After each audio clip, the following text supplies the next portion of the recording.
Olá, sejam todos bem-vindos ao canal Evangelhos Boas Novas de Deus, e hoje vamos explorar esse texto aqui, que tem como a sua epígrafe ou títulos, pelo menos aqui na minha Bíblia, a parábola do juiz injusto, né? Agora vamos entender o contexto, né? O contexto ele está localizado entre um texto a partir do versículo 20, quando Jesus vai responder quando o reino de Deus viria aos fariseus, e logo após a parábola do fariseu e do publicano. No meio se encontra esse texto, né? Não é por acaso. É interessante entender a verdadeira espiritualidade a partir desse texto, que é o que Jesus vai propor para os fariseus. No meio ele vai enfocar a conduta voltada para a comunhão, no texto da parábola do juizinho, né? Da permanência na fé, da verdadeira fé. E na parábola do fariseu e do publicano, ele vai reprovar o fariseu pela sua religiosidade, mas ao mesmo tempo sem uma verdadeira fé, sem uma verdadeira comunhão com Deus, poderíamos dizer assim, né? Você vai ver que no versículo 20 do capítulo 17 de Lucas, a parábola do juiz ínico está no capítulo 18, os fariseus vão interrogar.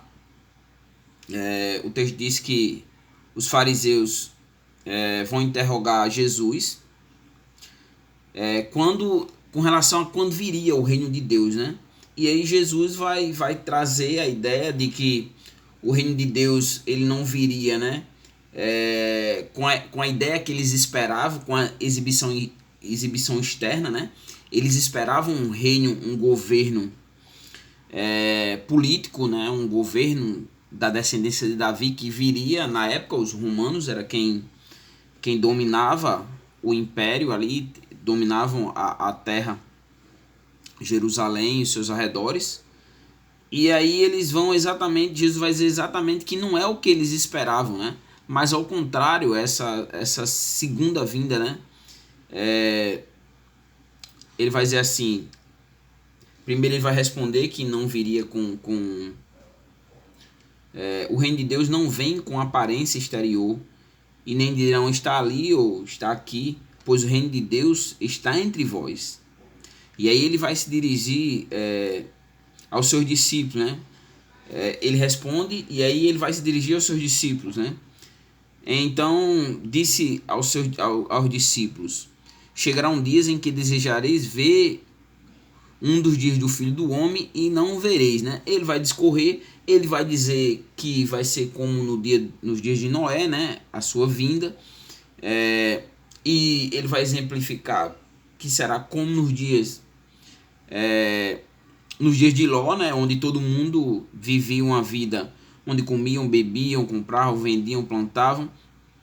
Mas no dia em que Ló saiu da cidade, Sodoma e Gomorra passaram ali pelo juízo divino, né? Assim também será o dia em que o Filho do Homem vai se manifestar. Então ele vai desenvolver tudo isso, vai trazer um estímulo para os discípulos para não terem um comportamento de fazer como a mulher de Ló e olhar para trás, né? E aí ele vai finalizar, né? Ele vai finalizar no versículo 37, e é onde começa a parábola do juiz ínico, né? A parábola gira em torno de... Os personagens centrais da parábola é a mulher, né? A mulher que vai até o juiz, né? Aquele que tinha prejudicado, né? A pessoa que tinha prejudicado a mulher, da qual ela leva a causa ao juiz, né? E as circunstâncias, né? O texto vai abordar, a parte central do texto é que a persistência ou a resistência, né, dessa mulher, ela é recompensada. O texto vai dizer assim, né? Jesus também lhe contou uma parábola sobre o dever de orar, né? Jesus trouxe as circunstâncias com relação à sua segunda vinda, né? e qual seria o que estava por trás, qual seria o momento dessa segunda vinda, os acontecimentos, o que deveria alertar eles com relação a essa segunda vinda, né? E aí Jesus também lhe contou uma parábola sobre o dever de orar sempre e nunca desanimar, né? É interessante porque você vai ver logo a lição da parábola, a aplicação da parábola, ela não começa, ela não conclui isso no fim, mas ela começa logo no versículo. Ele vai fazer, ele vai trazer a lição da parábola logo no início da parábola, que já fica claro, né? Que a parábola se tratava com relação ao dever de orar sempre e que não deveria ser desanimado. E para mostrar que eles deveriam orar sempre, que eles não deveriam desanimar, ele vai trazer a história da mulher que não desanimou diante de uma situação, para estimular eles a também fazerem o mesmo, não desanimarem, né? Para que quando chegar o momento dessa vinda, Jesus voltar, não encontrar eles, não pegar eles ali como a parábola das 10 virgens, né? As 10 nécias e as 10 prudentes, né? Então, vamos aqui fazer algumas observações, né? O motivo da persistência da mulher, né? Você vai ver que o texto vai logo fazer referência ao juiz. Em uma cidade havia um juiz que não temia a Deus, nem respeitava os homens. Na mesma cidade, né? A cidade tinha esse homem, o texto traz a característica, né? Esse homem não temia a Deus e não respeitava a ninguém, não tinha temor. Então, não era alguém religioso, né? Ou pelo menos não temia o Deus no qual está inserido o contexto, né? E na mesma cidade havia uma mulher, né, que sempre lhe pedia: faz justiça contra o meu adversário. Então havia alguém, né? O texto diz que havia alguém que havia prejudicado essa mulher. Ela havia sido prejudicada por essa pessoa, por esse homem, por essa situação. E ela ia a esse juiz, né, de forma constante. E o que ela pedia a ele? Ela pedia para que ele fizesse justiça contra o seu adversário. Ela não pedia injustiça, mas pedia que tão somente ele fosse justo diante da petição dela. Aí o texto vai dizer que devido a essa mulher persistir tanto, esse homem vai ceder. O texto vai dizer assim, né? E por algum tempo ele não queria atender. Então, durante um período de tempo, ele não quis ouvir essa mulher. Ele não quis ouvir a petição dessa mulher pedindo, solicitando a ele que lhe fizesse justiça, né? Mas depois disse consigo mesmo, né? A soberba: ainda que eu não tema a Deus, quer dizer, eu não temo a Deus e nem respeito os homens, reafirmando o que já tinha dito, né? Que ele não era alguém temente a Deus e não respeitava os homens, né? E aí o texto vai dizer assim: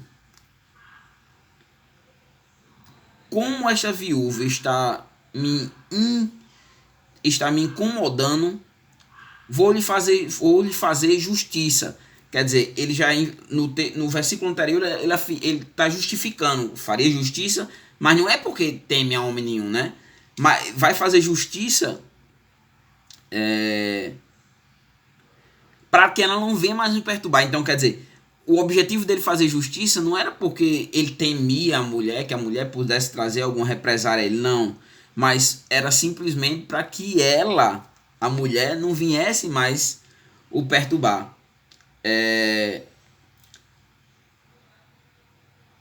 Aí agora Jesus vai apontar para a atitude desse homem para agora fazer a conclusão do texto. Ele vai dizer assim: e o Senhor prosseguiu: ouvi o que esse juiz injusto diz? Quer dizer, olha, o que ele disse? O que disse o juiz injusto? Eu vou lhe fazer justiça para que ela não venha mais me perturbar, né? Quer dizer, o juiz fez a justiça pela persistência dela, né? O texto lá em cima, no versículo 3, vai dizer: também lhe havia uma viúva que sempre lhe pedia. Então, a persistência dela. Agora Jesus vai fazer a conclusão: e Deus não fará justiça aos seus escolhidos, Agora ele sai. Nós estamos falando de um juiz, né? E o versículo que vai trazer a característica dele, por isso do juiz injusto ou ínico, né? Em algumas versões, né? Um juiz, poderíamos dizer um incrédulo, né? Não temia Deus, e um arrogante, um prepotente, não temia homem nenhum, né? E agora ele vai dizer, e Deus? Lembrando, Deus não fará justiça aos seus escolhidos, quer dizer, nós estamos falando agora não mais de um juiz, nós estamos falando de Deus, Deus soberano, né? Ele não vai fazer justiça aos seus escolhidos que de dia e de noite clame a ele a semelhança da mulher. A diferença é que a mulher não desistiu, ela continuou. E o texto vai dizer assim, se você fizer isso de dia e de noite, Deus não vai fazer justiça, né? Mesmo que pareça demorando em responder, né? Quer dizer, mesmo que a sua oração que você faz de dia e de noite, que ela demore, mas Deus não lhe fará justiça, aí Jesus vai aplicar. Digo-os que depressa lhe fará justiça. Deus vai se apressar em lhe fazer justiça se você de dia e de noite clamar a ele, por mais que dê uma aparência de que está demorando, né? Diz que depressa fará justiça. Contudo, né? Nós estamos falando de Deus, né? Ele faz justiça àqueles, os seus escolhidos, né? E o texto vai dizer, digo que depressa lhe fará justiça. Contudo, quando vier o Filho do Homem, lembrando o contexto que eu falei, né? O contexto sai exatamente, o versículo 20, interrogado pelos fariseus quanto o reino de Deus viria. Jesus respondeu, o reino de Deus não vem com aparência exterior. Aí depois vai entrar um diálogo, então disse aos discípulos, ele vai começar todo aquele diálogo e trazer as características, né? Ele vai começar, vai chegar um dia que vocês vão desejar me ver e vocês vão querer e não vão me ver, né? Mas primeiro é necessário que ele sofra muitas coisas e seja rejeitado por esta geração. Como aconteceu nos dias de Noé, também acontecerá nos dias do Filho do Homem. Comiam, bebiam, casavam. Ele vai dar os exemplos que eu já citei, né? Então, o texto vai dizer assim, contudo, quando vier o Filho do Homem, né? Quando o seu regresso, quando ele voltar, ele vai achar fé na terra?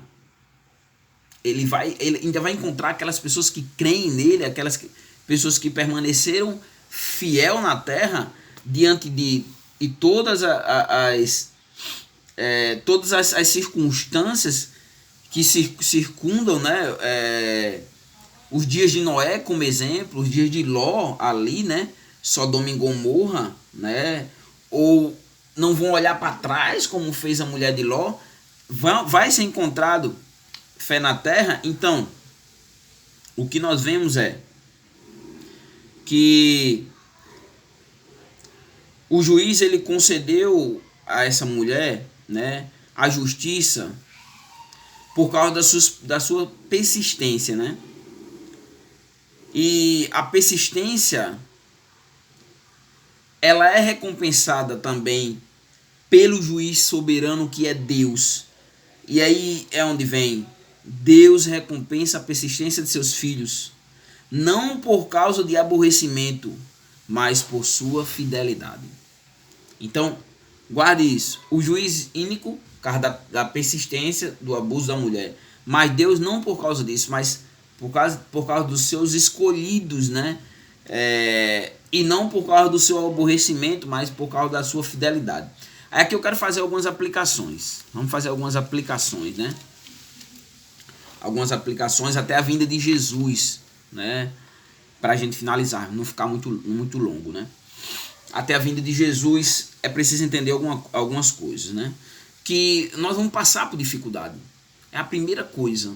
Nós vamos passar até a volta de Jesus, nós vamos passar por dificuldade, injustiças, como aconteceu com José, angústias, né?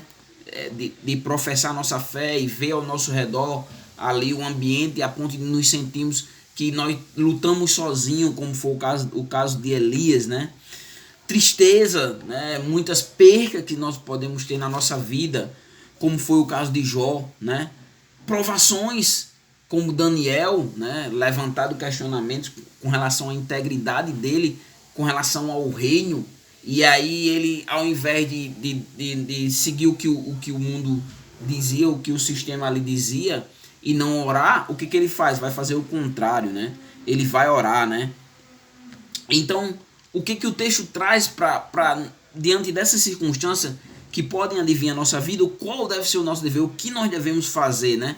Aí o texto vai dar, como eu falei, a aplicação logo no começo do texto, né? Orar sempre é o nosso dever. Nunca desanimar, por mais que esteja a situação difícil, por mais que muitas vezes nós oremos a Deus e dá a entender que Deus está demorando em responder, mas nós não devemos desanimar, mas ao contrário, perseverar, mesmo que isso demore, nós devemos perseverar, porque nós devemos perseverar. E vem a outra aplicação, porque Deus nos fará justiça. E quando que Deus faz justiça? Quando é que Deus ele responde às nossas orações? É no meu tempo? Não. Ainda que pareça demorar, mas ele responde no tempo dele. E aí onde é, né? O texto deixa claro que ele vai responder, não é a qualquer pessoa que ele vai responder, mas ele vai responder aos seus escolhidos, né? Aqueles que ele escolheu, né? Escolheu para viver uma vida de santidade, escolheu para restaurar da situação pecaminosa que ele viveu, que você, que eu vivia, proporcionar uma vida de santidade rumo ao Pai, rumo à vinda dele, onde nós vamos desfrutar da glória da eternidade juntamente com ele, né? Do propósito original que foi totalmente deturpado com a queda do pecado, né? E aí vem a pergunta para mim finalizar, né? Hoje, para mim, para você, serve para mim e para você, para mim e para você também. Serve para nós, para mim, para você, homem, mulher, que está ouvindo, né? Como está a sua fé hoje? Como é que está a sua fé, né? A sua fé, ela, como exemplo, né? Uma fé pequena, como um grão de mostarda, uma fé. Quando se fala fé, existe. Então, pequena, grande, né? Mas tem fé, permanece no caminho.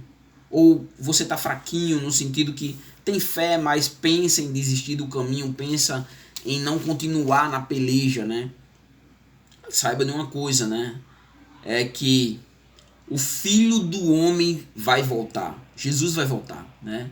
Jesus vai voltar para buscar aqueles que são seus, aqueles que abraçaram a fé nele, aqueles que confiaram que a sua restauração, o seu novo nascimento da água e do Espírito, né? E ele vai vir buscar a sua igreja, né?